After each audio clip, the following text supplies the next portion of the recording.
สวัสดีครับ Willkommen zu Woman Can Do Channel โอ้ขอบคุณค่ะ สวัสดีค่ะคุณผู้ชม วันนี้เดี๋ยวเราจะพาไปเที่ยวแม่น้ำเจ้าพระยากันนะคะ ไปล่องเรือหางยาวกันนะ เดี๋ยวจะเป็นยังไงนั้น ไปดูกันเลยนะคะ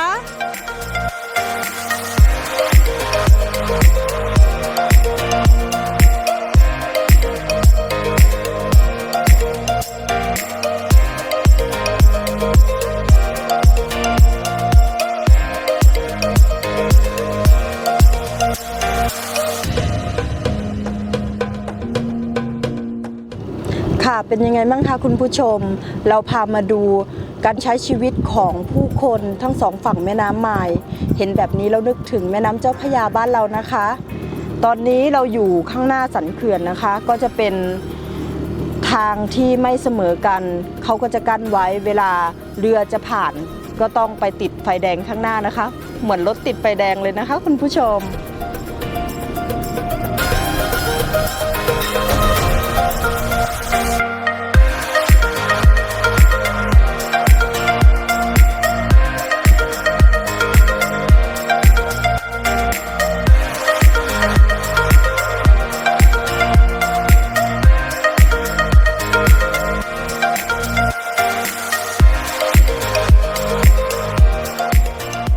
คุณผู้ชมคะเมืองมินเทนแบกเป็นเมืองท่าที่สำคัญและเป็นเมืองท่องเที่ยวที่สำคัญของรัฐบาวาเรียถ้ามีโอกาสก็อยากให้มาเที่ยวที่นี่นะคะมีทั้งน้ำมีทั้งภูเขาหลังจากนั่งเรือเสร็จเดี๋ยวเราไปเดินชมเมืองกันนะคะ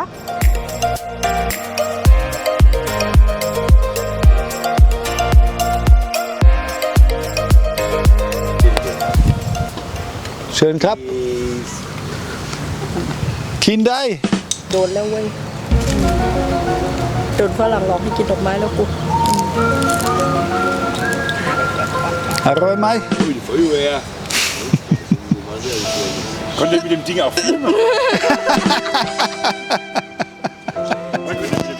แล่มแล่มไปเลยกินแล้วจะตายไหมเนี่ยเล็บหนอก ยังมีชีวิตอยู่ค่ะท่านผู้ชม วันนี้ตากล้องเรางอแงมากนะคะ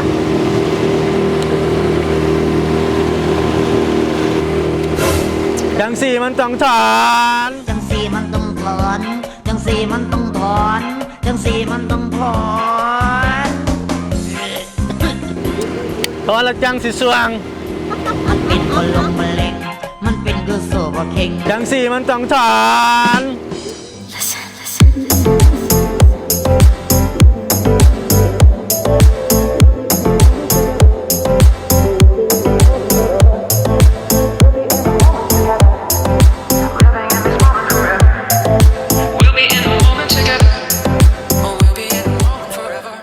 คุณผู้ชมครับปกติคนจะเยอะมากเลยนะคะนักท่องเที่ยวจะเยอะมากแต่ช่วงนี้ก็จะติดโควิดนิดนึงเนาะก็เลยรู้สึกว่าเมืองเหมือนจะเป็นเมืองร้างแต่ว่าชอบบรรยากาศแบบนี้แล้วค่ะ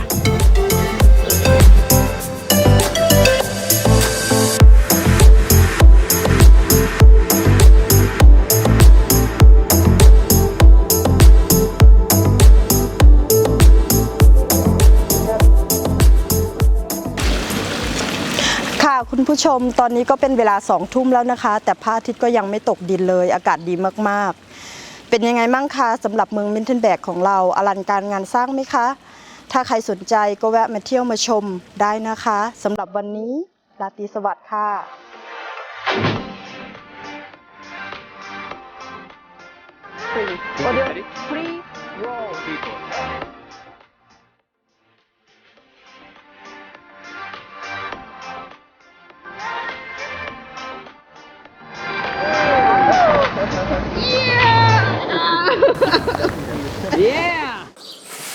ว่าคำสิว่า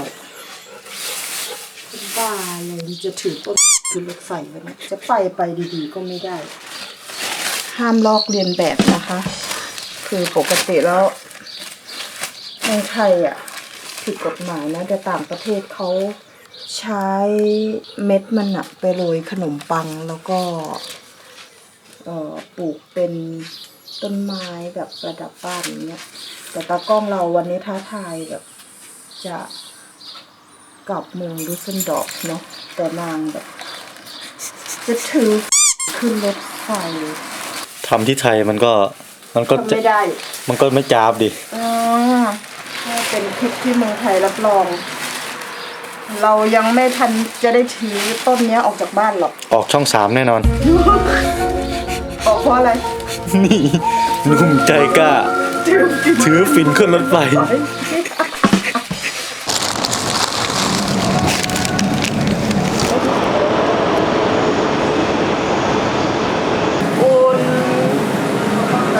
โอเพียมโรดสมัยใหม่มันจะเป็นมันๆอ่ะเหมือนเม็ดถั่ว ก็ไม่มีรสชาติอะไรนะ ก็มันๆเฉยๆแปลกเนาะ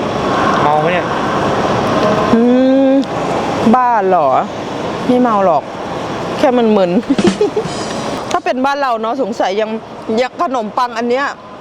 ยังไม่ถือออกสนามบินสงสัยเราอะได้ไปนอนในคุกแน่ๆเลย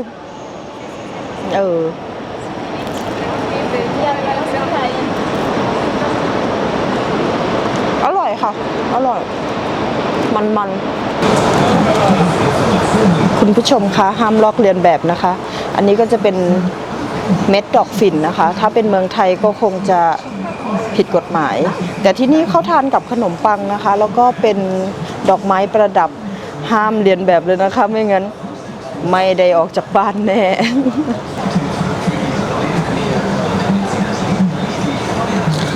โอเค เฮ้ย มันจำเป็นด้วยเหรอวันนี้ เอาฝากจากแฟรงก์เฟิร์ต คนบ้าอะไรเอาต้นขึ้นรถไฟถ้าเป็นเมืองไทยละเมือง